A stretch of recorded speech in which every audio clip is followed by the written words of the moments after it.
What's up, everyone? In May, I sat down with Andreas Klinger. He's the former CTO at Product Hunt. The interview was more like a hang sesh, really. Watching it again in December, basically, looks like things have only accelerated.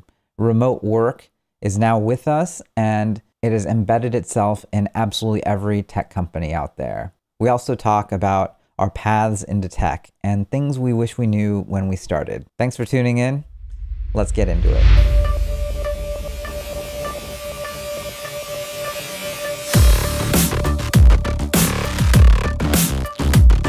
Andreas, thank you so much for sitting down with me. You're such a great investor and an amazing engineer, which is really important because I think we need more engineers who are good investors. So, former CTO at Product Hunt. So thank you for joining me on my vlog. Thank you for having me and completely humbling me in front of so many people. Hearing from you that I'm a great investor, that's ridiculous. I'm one of your biggest fans. I love what you guys do at Initialized. So thanks for even mentioning this and putting me up here. I don't deserve. Thanks so much. Oh, hey man, I've just really enjoyed us talking about remote work. You're smart, you get it, get the technology from the bottom up. But more importantly, you've spent enough time talking to everyone who's working in the space. What day is it today? It is May 27th. We're probably a few months into the COVID-19 pandemic, and the talk of tech in the past few weeks has been huge companies like Facebook deciding to go potentially remote. A lot of people who are listening are actually considering following in this policy, and they kind of could use your help and advice. What do you tell people? I highly recommend reading up GitLab's handbook pages on that. They also explain why they do this quite well. And they also explain how they do their calculation. Also, Buffer Salary Calculator is very famous for that as well. There's a few teams that pay internationally the same to everybody. Most of them actually usually don't hire outside of the US, or if not, only in a few Western countries. And if they hire beyond that, then it's usually very selective people, like very, very few. In my personal opinion, the more senior you get, the more international your salary becomes. And the higher your expectations are, obviously. But it can't compete with a typical senior Google salary of 300, 400K with compensation complete, 500K. It's very rare that anybody would pay that remote. So, yeah. So do you think it's just pure market dynamic? It's sort of what the market will bear. That's what's fair. I think the market normalizes. So my assumption is, my personal opinion is international salary for senior right now is between 60 to 180K dollars a year. And the more you are able to work with US time zones, teams in US time zone, and the more established you are as an expert, the more open-ended this is, obviously. But comparable senior salary at Google would be full compensation, 300, 400K plus. And I have not seen any, I know one remote team that actually pays on that level. One. They are one of the best. Are there digital nomads in Asia, for instance, who might get paid differently than people in Eastern Europe or other parts of the world? Most teams base the salary usually around where you pay taxes and where you spend most of your year. So it's not like if you switch town, you have to adjust your salary every time. Definite trend I see is we think of remote work as one thing. In most cases, it's actually more, it's easier to think of it as a spectrum, almost as a map, two axes. One axis is how close are you to the next hub of your company? And the other axis could be how distributed is the team across time zones you're working with. And if you place multiple teams, you will notice that a lot of companies that you consider not being remote have a ton of small offices everywhere. And they actually are on that map somewhere else than, for example, an actual co-located team. Or a lot of remote teams actually insist that everybody works on the same time zone. A lot of remote teams have fully asynchronous, hire everywhere, but specific teams are in specific time zones so that they have enough 4 or 5 hours of time overlap each day. So you've seen the gamut. You've seen a lot of remote teams. If you were building a team, or when you build your next team, what is your preference based on all of the experience you've had so far? I personally am a big fan of having a few hours of overlap, 4 or 5 hours. I'm a big fan of async first, in the sense of you try it first asynchronously. You need to discuss something, you write something up, and you send the discussion link. Here's the Google Doc, let's discuss this. Because that way it's properly thought through and everything. But I'm not, if this fails once, if this fails twice, you switch to having a quick call. And that's something you have to do, because otherwise you can lose easily a lot of time if you just go back and forth and like whatever tool you want to use. That makes sense. So the ability to go async, but then different time zones means that you can exercise the writing ability, which is really important when making good decisions. Writing requires thinking. Talking doesn't require thinking. Interesting. I mean, this is kind of goes back to why Amazon does this sort of sit down and read a memo first, because that sort of enforces that instead of just shooting from the hip. If it's good enough for Amazon, it's good enough for you. Well, COVID-19 has really driven all of the world to, perhaps you would argue, less globalization. But earlier we were talking about, before this, you sort of have a different view there. I personally, like, if somebody says remote work, I usually just hear online work. For me, the whole concept of remote is just people are using the internet to work. It's not that And that's crazy. Not going away. That's going up a lot. Exactly. That's up and to the right. Exactly. Up to the right, there will be more digital knowledge work in the future. That's going up to the right. And it will be more common for you to work with international people. That also goes up to the right. So if you combine that, you can call that remote work. And I honestly believe this is a term like smartphones. It's a term that will just go away. So we'll just call it work in a few years from now. And that goes up to the right, definitely. I believe there is a whole category of startups popping up in the next few months, years, that leverages remote work in smart new ways. And not necessarily only pay our engineers are remote, but I'm thinking, imagine you're doing a SaaS tool for a specific expert problem. It's Figma for hardware design. And you have a concierge service built in where somebody who has actual production experience, maybe works in China directly with manufacturers, can double check and help making sure this thing is actually producible and like in a collaborative way. There's multiple areas where nice to have, and there's multiple areas where, holy shit, this could be a game changer for that kind of thing, because there are things that you can't easily automate. And that's not necessarily classic outsourcing. That's just leveraging international expertise.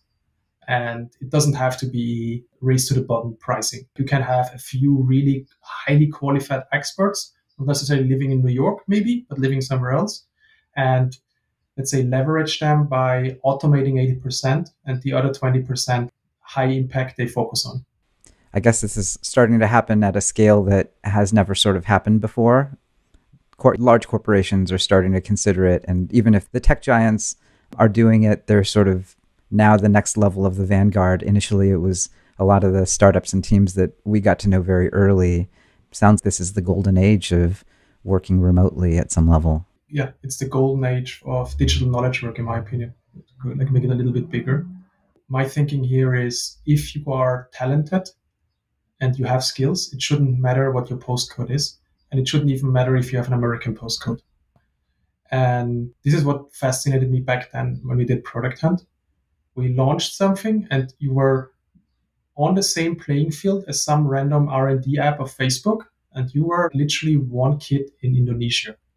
And you just built this thing because why not? Nobody said you're not allowed to. They just build it, they launch it on the Product Hunt, and they become insanely successful through that. Yeah, and do you remember Flappy Bird from Vietnam? I mean, overnight, right? Yeah, overnight. Absolutely. And there's multiple, and that's the beauty of online collaboation, in my opinion. And that's not going away. Whole obsession, like what we currently do in Silicon Valley, is we are basically accepting the fact that we struggle setting up process and communications. And for that, we are accepting the fact that we have to accept lesser talent at higher prices. It's not only like the money, because money in venture scale this is why it works, because money in venture scale doesn't matter as long as you're successful. But you're also working with less qualified people in reality. And I'm not talking about, I'm sure most of the listeners are like the A+ cream startups. They get the good people, you know what I mean? But there is like the average people in San Francisco are as average as everywhere else. And you might realistically have a ton of hyper effective people completely somewhere else. A friend of mine runs a huge hosting company, and his DevOps team, single people, one person in Romania earning several hundred K, another person over there earning like a lot of money. And those people, there's no way you could hire them ever in San Francisco. If this person exists in San Francisco, that person works at Google in some super important role. I'm honestly thinking a lot of startups in San Francisco are missing out. Yeah, we have a company called Red Planet Labs that's working on next gen database tech, all built in Clojure. And the level of quality they've been able to bring together. I mean, Clojure itself is sort of the God's language at some level. I'm a Rails hacker and I get exposed to functional programming just enough to know this is a very powerful paradigm. He's been able to pull basically the best people from that community in a very fun, to build the all-star team in the God language, If you manage to Clojure is either the team is ridiculously good and has somebody who is able to focus it and ship it, or the team is ridiculously good, it's the most amazing code you will ever see, but they struggle getting it to product market fit. One of those things because it attracts crazy geniuses. We used to write applications in that for server stuff in the days when it was still performance issues and a few other things. It's still for me the album in a way, but yeah. So you've also been investing. You've been very, very helpful to your portfolio. I think you mentioned you had 20 investments at this point. What's the frontier to you? What are the things that you're most excited about right now? I invest with a bunch of roughly 100 people who are founders, operators, early stage investors out of remote teams or super early investors in those. And we did 20 investments so far. And oddly enough, none of them is communication tool. None of them is a typical remote. If people think of remote tools, they think of, hey, that could be a Slack killer. None of them is any of that, which is surprising to me actually as well, because I believe it's one of the most populated, boring categories. It's kind of, I struggle with remote work. I'm pretty sure my video chat thing is the problem. And that's an assumption that a lot of people have. Therefore, they build that. The same way as before, where I struggle with project management. So let's build a project management tool. Scratch your own itch, I guess. Exactly. Yeah. That's why we have so many of those and why it's so hard to compete in that space. What we invested in so far is mostly either tools for global future or tools that leverage remote work in a unique way, or tools that address second degree effects of remote work. Yeah, the macro picture. If you know that this trend is going to continue in the next 10, 20 years, it's not going away, it's just going to keep going up and to the right, then those are the sort of secondary places. What are some good examples? What's the example you're most excited about right now? Jesus, I can spam you for an hour now. I know, right? That's why I asked for one. So I can tell you the very first investment we did was remote.com, which is a global payroll company. And they are doing all the hard work. So instead of just reselling some international large vendor, they're actually opening up offices in every country so you don't have to. But because they do this, they can control benefits and in the long run, literally anything else, like options or whatever you want to offer. They are amazing, like ex-GitLab folks. Yeah, that's the kind of enabling technology, and not just tech, but cutting through regulation, taxes. There's just a lot that people have to face when hiring people in so many different jurisdictions. Yeah, and that's why most remote startups until now actually didn't do it. They just freelance with everybody. I invested in a company that does online events. It's literally used by the UN, the European Commission, by every brand you will imagine. It's called Hop-In. It's insane. In their case specifically, it's obviously also because of COVID, because a lot of the events had to go online. But to be fair, they already had this kind of traction before COVID came. So maybe it's just a little bit of an acceleration in their case. But I also invested in a lot of weird firsts, if this makes any sense. The beautiful thing about if you are going super niche is that you can invest in I like to call them firsts. That doesn't exist yet. It's not a better thing. Yeah, it's fringe, right? Things go from fringe to mainstream. And I mean, us investing in Coinbase very early, I loved Bitcoin, but it was impossible to buy. And here was someone who was making that super simple and feel very safe, because I knew it was an American company. Brian put his name and address for the longest time right on their website. And this was in the days of Dread Pirate Roberts. So it's a very common thing to see something that's kind of very new that people don't take seriously yet, but they will. This is what I love about this.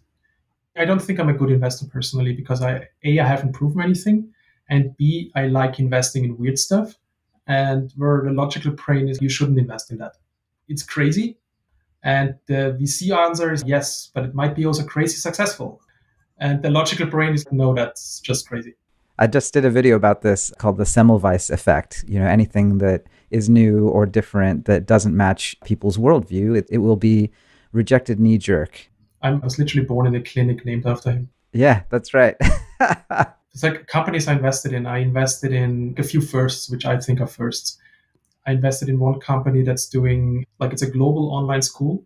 And the thing is, it's not homeschooling. Your kid literally learns online. They don't pretend that they reinvent every tool. They just tell you use Khan Academy, whatever. But they additionally do clubs for the kids so that they read books. They additionally do nano degrees so that the kids do SpaceX programs, like building rockets or robots in computer games with SpaceX engineers. And that's macro, right? Just look at how much money is spent on education. People really want that sort of continuity. And like, imagine you on the long run need to more regularly move or want to regularly move, but you can't really sacrifice the education of your kids. That's called Galileo. I'm a big fan of the founder. He built it literally for his own kids, and then it just blew up. I invested Scratch your own itch again, right? And these are really fundamental things. I know that you just started, but I think you're pointed at the right direction. Now, these things are 10-year overnight successes, so I think you're on the right track. Before we end, I wanted to ask what I've asked every one of my guests so far, which is, what was the one thing you wish you knew when you were just starting out? You're 18, you're 22, or even like 15, first computer, right? What have you learned in your career that you wish you knew earlier? Jesus. The same thing as I would advise myself still today. In a way, it's a mix of stop fucking around and stay focused. Don't take yourself too serious. Additionally, also allow yourself to explore stuff, because if it's interesting to you, mostly it's actually interesting and you just couldn't rationalize yet why. That's one big lesson I had to learn the hard way. And another one was, don't sell your hours. Big learning moment for me when I realized the programming I did for like $20 an hour, whatever it was back then, the person sold afterwards for several $1,000s. That was like a big learning for me. Yeah. And you only have your 80 hours, however many waking hours you have a week. If you're selling them by the hour, then that's the absolute cap on what you can do. And the amazing thing about products, there's zero marginal cost when you often, or close to zero marginal cost. So if you can build anything, why would you sell your time when you can build a product that then can go out and do work for you all of the time? That's where equity matters. Yes, this is actually one of the other big learnings I had. Cumulative thinking is on the long run super interesting. So instead of like doing one project here and then turn it off, build projects. If you want to build your own project, that's fine, but build projects that you can keep running, because some projects just need time to grow over time. And the thing that now is a few dollars might over time like grow to several $1,000s a month, or the equity you get in this one company piles up over time. So there's a lot of cumulative thinking that I didn't have in early on. I was thinking like an employee, essentially, even though I was freelancing most of the time in my life. And that's like a learning I had fairly late. You kind of need to build things that kind of, like, a friend of mine put it in a really nice way. It's only money earned if you didn't have to work for it anymore. Mm-hmm. Mm-hmm. If you still have to work for you, it's just a salary. And everything afterwards, the thing that comes extra, that's the interesting thing. I still believe that his quote doesn't make sense, but it stuck with me. So if I would look back, things I would do differently. I did like a lot of projects, and looking back, a lot of those projects should have been projects that I would say, even if we can't focus on it anymore, they should still be able to run. The jobs I should have, for example, focused more on equity, and so on and so on. Because when you're young, you have a lot of time to explore stuff, and you have a lot of failures you can just do. And that's actually one of the big traits you have. And once you go to your 40s, that trait changes. So that's something I would definitely leverage more looking back. Totally important lesson that I learned myself. When I was 18, I was happy to get paid $20 or $30 an hour. The consulting firm I worked for probably billed me out at 100 or 200, writing Perl scripts. And all of that time could have been spent building any of the products that came out during that time. I had the same experience. I was doing freelancing, and I kind of like framed it as an agency. Because one big learning I had, if you speak plural about yourself, you can charge higher salaries. And if you give yourself a brand, and if the brand is super focused, you become a go-to person. Even if that's a niche, you become a go-to person for that niche. That's big learning I had early on. Well, you're doing, I mean, this is happening again, and Yeah, you're I'm applying doing your this my whole learnings life. over and Yeah. over. And one thing I had, which was fascinating to me, we did products for clients. Hey, we need a little tool that helps us to do this marketing campaign, or we need a little tool to manage our Facebook page, or do quizzes and whatever. And I wasn't thinking in products. I was thinking in agency work. So I was, hey, I'm overcharging those people, and I'm charging them more than my hourly rate. So I'm overcharging them, and I'm a genius. Looking back, I should just build those as products that more people can use, which is now obvious nowadays. Like SaaS is a thing. Back then, SaaS wasn't a thing. I'm that old. And if I would have just built some of those as products, and self-serve products and products more people can use instead of renting out my time. Yeah, self-service so powerful. Going back to the product hunt experience, it's an equal level playing field at some level. People are still going to have advantages that outsiders don't have, but it's so much closer to a level playing field now than it was 10 or 15 years ago. You have direct access to customers. Also, like I remember when I was a founder the first time in San Francisco, it was harder for me to jump with somebody in San Francisco on a Skype call, which is 15 minutes, 20 minutes, versus meeting them for coffee, because there was this extreme bias towards if you're in San Francisco, you are actually worth my time. And if I have to jump on a call, that's not true. And this, fortunately enough, changed. And there's a lot of investors like you who invest internationally without asking if the company is good. Well, we can try the product. Exactly, yeah. So that's like a big change. And I have like the last advice I actually would have for my younger self. One thing I did really, really late is I wrote down almost this is the most San Francisco thing now ever, so please bear with me. I kind of wrote down a vision for myself, if this makes any sense, for my life. Not in the sense of where do you want to be, but more like what are things that narratives I actually want to enable, support. It literally became the folders in my note-taking app. There's like stuff in there that I wrote that like, I don't know, not that long ago, 5-6 years ago. A lot of that would have changed over time, but oddly enough, if I look now at it, a lot of the stuff is still true. And it was like stuff like support global teams, like support global remote teams, support European startup ecosystem, have better relationship with my friends and family, build my own companies, and this kind of stuff. And it's like very high level. But oddly enough, because of that, I was a little bit able to shape my own choice and narrative a little bit more. Hey, there's this project I could help with. Wait, it's super interesting technically, but actually it's not really something I want to do in a few years from now. Not going the right narrative path for me, the right road. So I can help them, but it's not something I want to commit a lot of time to. And this narrative shaping, in a lot of cases, happens post-mortem. And this was the first moment. Like usually you do this afterwards. You're like, hey, I worked for so many consulting companies. Maybe I was always like destined to be a consultant or whatever.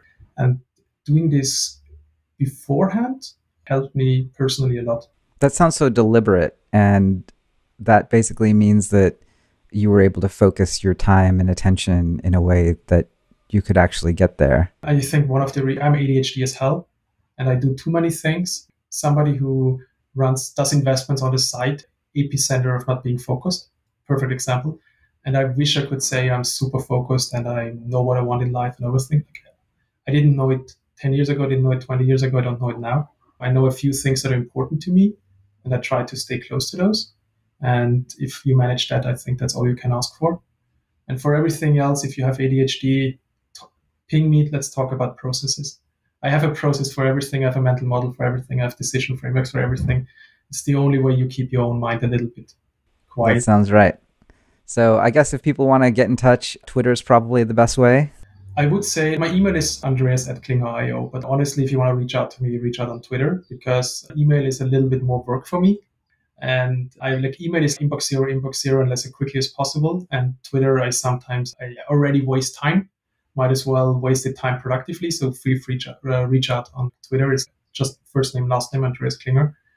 And DMs are open. Questions, help, anything, let me know.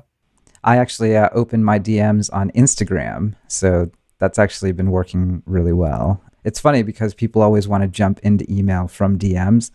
Actually, DMs work better for me because there's a character limit and it has to be a real conversation instead of here's a fire hose of info and you figure it out, right? It's actually a lot more work for me to parse through this mountain of data. It's easier for me to just ask, well, who's it for? And how are you thinking about it? And I've actually been able to have really interesting conversations with people at a much deeper level than if they just throw a deck at me. Yeah, also like you're one of the most approachable persons in our industry, in my opinion. So I don't know who's watching this YouTube thing and this holy shit, Garry is running a YouTube channel now.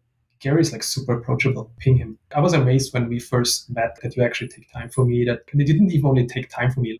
Usually when I do a meeting, okay, I start with like, how much time, like is 20 minutes of your time okay? These are the 3 goals I want to achieve. And then at 20, I'm okay, thank you for your time and everything, and I'm done. And you were, no, like, let's continue talking. Like, what is this question? And I think we spent an hour or 2, like maybe 2, I don't know. I felt really bad when we left that you Really? just invested so much time in I don't me. know. It's interesting for me because I feel like I've learned a lot about this frontier of remote work because you spent the time. For me, it helps me understand a lot more when I can't spend another 30 or 50 hours a week meeting all the right people. I guess that's kind of what you have to do. It goes back to you only have whatever waking hours, 120 hours of waking per week. And how do you use it? And I actually find that that's the number one thing that I'm trying to figure out. We do have such a small, very, very short time on this planet. And there are so many things I want to get done. Being able to work with people like you and the people who are watching this to go and achieve that, that's the most important thing. That's beautiful. I mean, that's the thing. Silicon Valley used to be this place that you had to be at. Now it's on the internet and it's happening on Twitter. Maybe it'll happen on Clubhouse. There are lots of places that international golden age of not just knowledge work, but also minded people coming together. That's pretty fun. I mean, that's the startup community. And that's not, we still call it Silicon Valley, but that's not one place anymore. Yeah. And I grew up here. So I grew up in Silicon Valley. I wouldn't be doing any of this without that. Especially once you realize that a lot of the people that you associate with the Silicon Valley actually don't live here anymore. A lot of people have left. Yeah, and it's still like an amazing place to be. Like I love living here. I think it's more like a network now, if this makes any sense. And it's a network with like a cultural hub, the same way as your company might have a cultural hub. You still have access to that network. Maybe we are blind to this. Maybe it's super hard for external people and we're just jaded because we see so many people successful coming in, but we don't see the ones that are amazing who didn't. I don't know. But I feel it's more open than it used to be 10 years ago, by far. I think it's people who just, hey, fuck, my DM is open, ping me. You build something, let me know, like just don't waste my time. That's all I ask for. That's, I think, an amazing spot to have. Like right now in this world where YC runs remote cohorts. I recommended teams from Uganda to apply to YC, which would never have applied otherwise. No way. I recommended like a team in, it's not Kazakhstan, it's one of the neighbor countries, but I forgot which one, to apply, and they would have never done it otherwise. There's OnDeck right now, beondeck.com, who is also like running remote. The first round has a program that's also fully remote right now. Entrepreneur First is considering remote cohorts. And those are programs that are literally the elite. And they have to do it right now because of COVID. Great, bad, whatever. But it's also, many of them will keep it afterwards. Yeah. Well, all of this was going to happen anyway, but in the middle of this disaster, the silver lining, I think, is that the future is coming sooner, especially for this end of the world. So thanks, man. Thanks for hanging out. This was really fun. We'll do it again. Likewise. Thanks for having me. I'm still humbled, and thanks so much for your time. And thanks for everybody for listening. Yeah. Cool. Take care, man. Thank you so much.